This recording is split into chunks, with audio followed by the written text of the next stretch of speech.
Swear I got no filter, no filter. I swear I got no filter, no filter.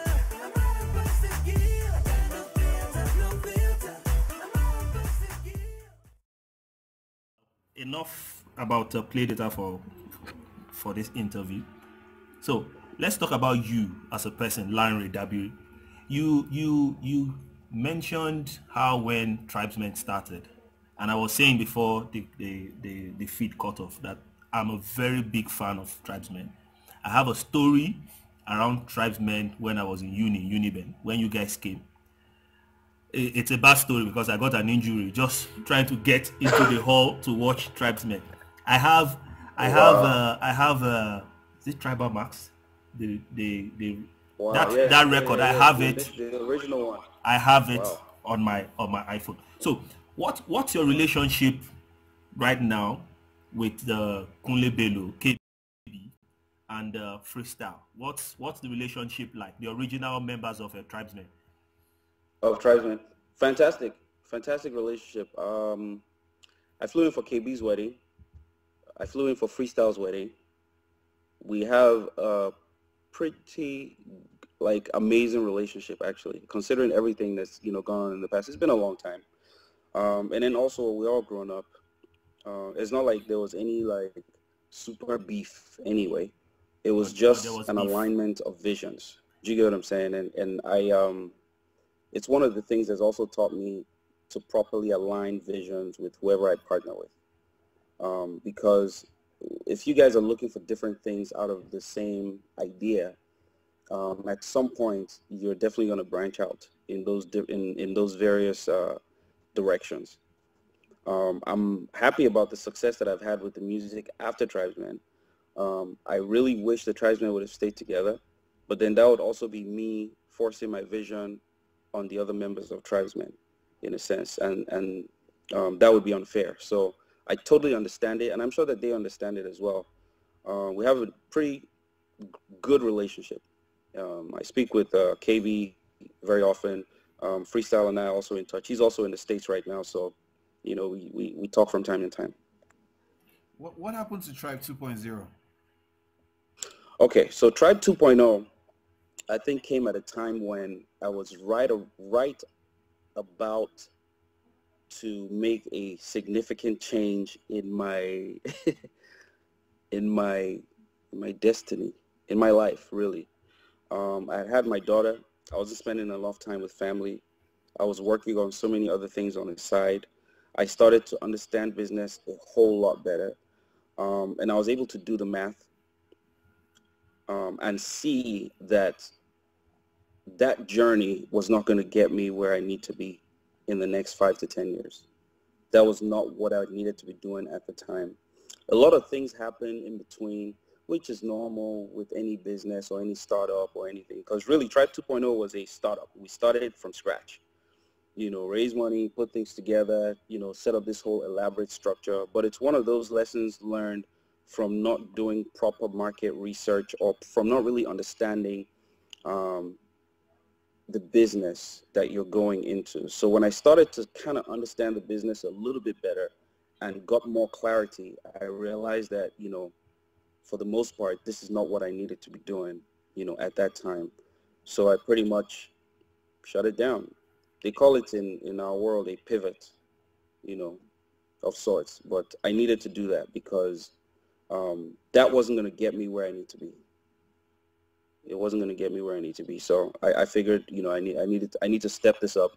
I need to build things that are more sustainable. I need to develop ideas. I need to solve problems rather than be part of the people complaining all the time. And if I have the capacity from a technology standpoint and from an intellectual standpoint, or even just having resources to understand business and how to grow a business, then I need to be using it in a wiser sort of way. I hate to sound a bit condescending, but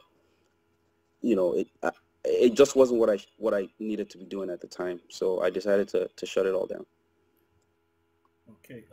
Is there a chance that eLDee the Don would ever come out of retirement? Would there be a Trybe 3.0? Very interesting.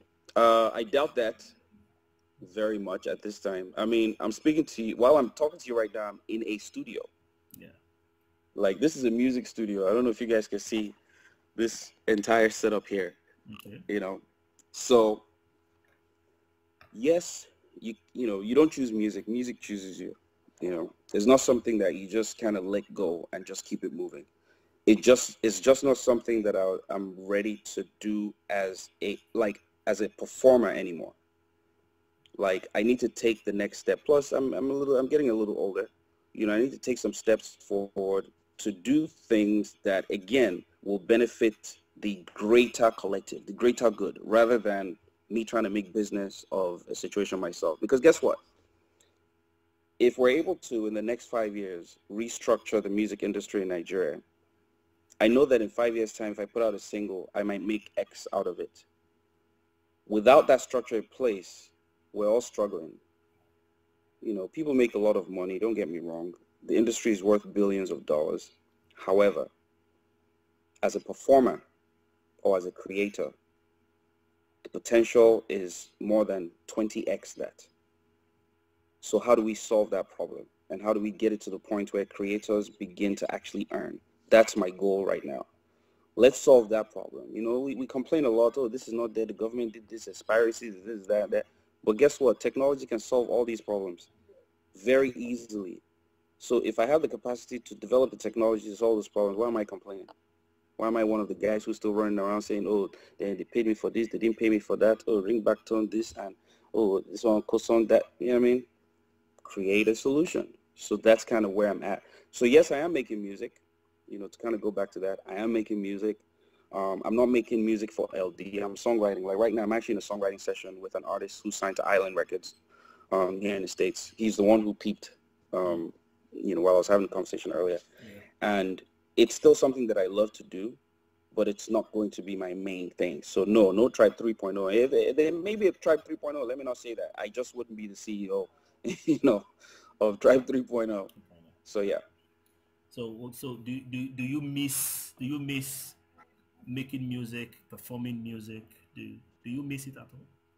I do kind of miss certain parts of it. I miss the creation process and the creative process. I don't miss touring as much because I'm a homebody now. I want to hang out with my kids. You should see me at home, with my girls. That's like the thing I enjoy the most. Is I want to be home, play PlayStation with them, do Just Dance, do Rockstar and guitar and that's what I enjoy right now. And I feel like I should be able to balance my work life and my personal life as well. Music didn't allow me to do that. So the studio parts, songwriting, recording, mixing, I love that part and I still love it. But the performing aspects of it is where I'm like, I don't know if I'm ready to get on the road again and be flying all over the place. And I developed a phobia for flights as well, especially local flights in Nigeria. I haven't flown domestic, and I'm so ashamed to say this, but I haven't flown domestic since the Dana crash. Like, that's how much of a phobia I have right now. So I can't even be LD. Oh yeah, let's go to Abuja, let's go to Makodi. So yeah, I kind of miss that part, but yeah, the running around bit is the part where I'm like, okay, I know they do it again.